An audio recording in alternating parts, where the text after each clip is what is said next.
এই নাও, এটা এই মাসের সংসার খরচা, আর এটা আমাদের বাচ্চার স্কুল আর টিউশন ফিস, আর এই টাকাটা তোমার। আমাকে কেন প্রতি মাসে টাকা দাও? আমার টাকা লাগবে না। কেন লাগবে না?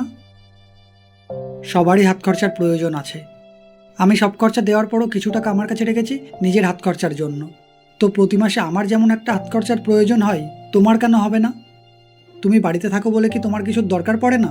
হ্যাঁ, মানছি, আমি তোমার থাকা খাওয়া পড়া সব কিছুই দিচ্ছি, কিন্তু এগুলোর পরেও হাতে কিছু টাকা থাকলে ভালো লাগে, নিজের মন মানসিকতা ভালো থাকে। তোমার ছোটোখাটো কিছু চাওয়া পাওয়া আছে, সেগুলোর জন্য সবসময় আমার কাছে হাত পাতবে তুমি?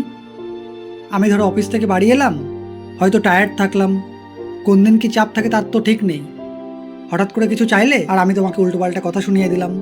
তার থেকে ভালো আমি তোমাকে টাকা দিয়ে রাখলাম, তোমার ছোটোখাটো কিছু চাওয়া পাওয়া পূরণ করে নেবে, আর যে টাকাটা এক্সট্রা বাঁচাতে পারবে সেটা তোমার কাছেই রাখবে, তাই না? আর আমি টাকাটা তোমাকে তোমার হাত খরচা হিসেবে দিয়েছি। হাত খরচা সবারই প্রয়োজন আছে, আমারও, তোমারও, আমাদের বাচ্চারও। যাই হোক, সমস্ত খরচা দিয়ে দিলাম, সব ঠিকঠাক করে ম্যানেজ করে নিই, ঠিক আছে? যাও। বাড়ির বউরা বাড়ির কাজ করে, তাকে স্যালারি দিয়ে ছোট করা উচিত নয়, কিন্তু কিছু হাত খরচা দেওয়া উচিত, তাতে মন মানসিকতা ভালো থাকে, স্বামী স্ত্রীর মধ্যে বন্ডিংটা আরও মজবুত হয়।